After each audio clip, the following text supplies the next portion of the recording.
Hi, this is Daniel Scrivner here with a quick preview of the next episode of our Outlier Founders series, which comes out tomorrow.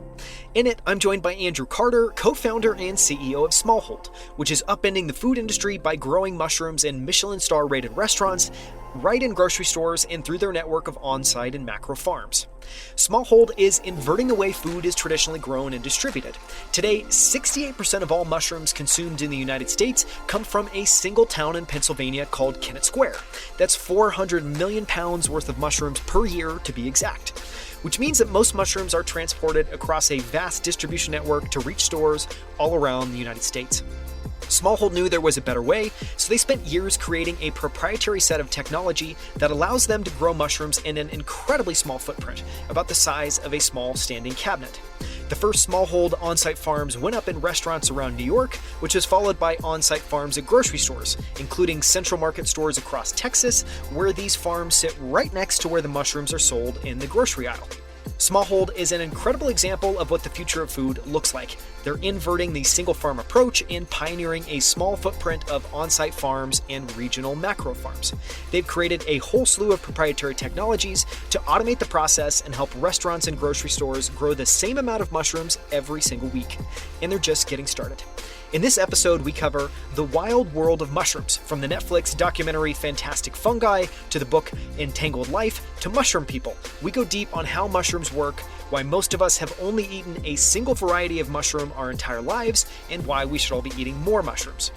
Andrew covers why the modern food industry is broken, from why most apples you eat are nearly a year old, to why most fish sold in the US, even if it's caught in the States, is sent to China to be processed and then back to the US to be sold. We cover the technology behind Smallhold, from the incredible number of sensors embedded into their farms, to how much data they crunch every single day to grow incredible mushrooms 24/7, 365. And all of the lessons Andrew has learned along the way, from how they built a new direct-to-consumer side of their business during the pandemic, to how they've iterated and refined their business model over the years. Here's one of my favorite moments from our conversation. Tune in tomorrow to listen to the full episode. So Smallhold wants people to eat more mushrooms. We are mainly just trying to get mushrooms on people's plates in any sort of way possible. We want them to be grown locally so they're fresh and enjoyable. And we have different ways of doing that. We did that with on-site productions, as you mentioned, mini farms. That was the first thing we came out to market with. The main reason that we came out to market with that first is we didn't have any space and we didn't have any place to grow mushrooms on we had no property. And so we convinced restaurants to allow us to grow in the nooks and crannies of their spaces. And then that evolved quite a bit because a lot of people are extremely excited about that. You can find those in Central Markets in Texas. You can find them in various restaurants in New York and some grocery stores here as well. And you'll definitely see more of them in the years to come. We are continuing to install those. But not every customer necessarily wants a mini farm. Some places might not have as much mushroom sell through as certain places. And so we built larger facilities. We call them macro farms. Our most recent one we just built is 34,000 square feet in Vernon. It's 10 minutes east of downtown LA.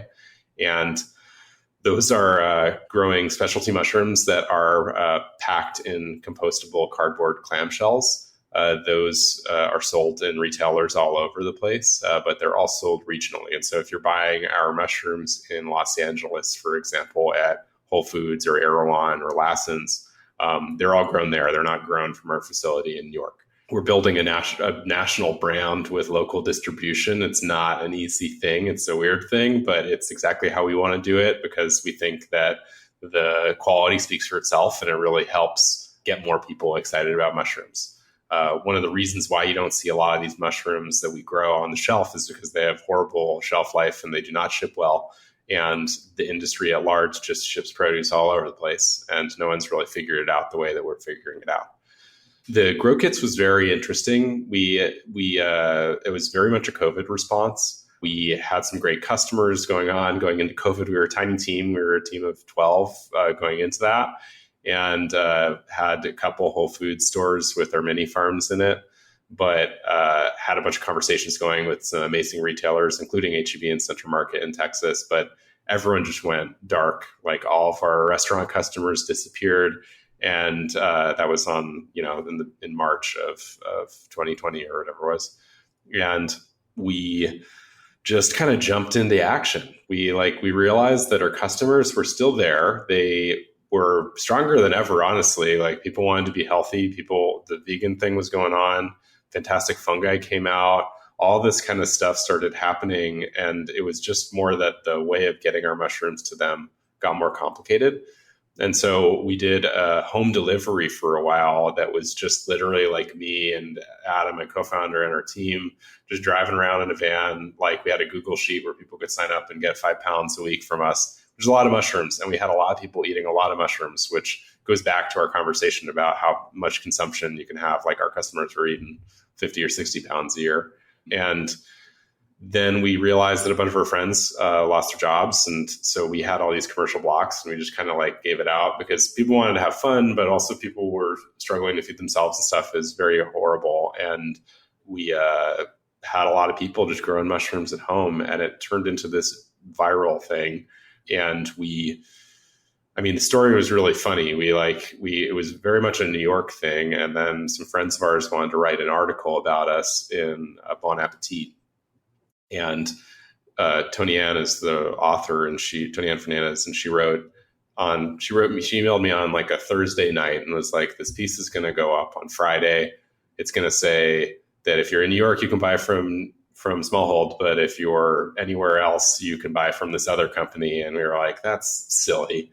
And so I stayed up all night making a Shopify page, and Adam, my co-founder, stayed up all night figuring out this whole supply chain thing. And then it launched the next day, and we sold just a crazy amount of kits, and it just went completely viral from there. We were in New York Times, we were in Eater, we were in all sorts of stuff for that.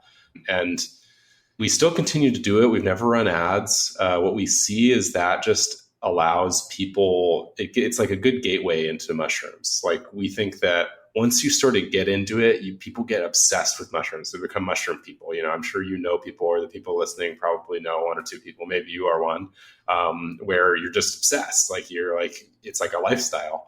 And there's no better way of converting someone into that than getting them to grow it, because then that's a life-changing moment for them. And so we continue to offer that, and it's still getting fresh mushrooms. It's as fresh as possible. It's grown locally. It's grown in your kitchen. And so it all kind of feeds back into that idea that we can get people to eat this really fresh, exciting product that's grown right there.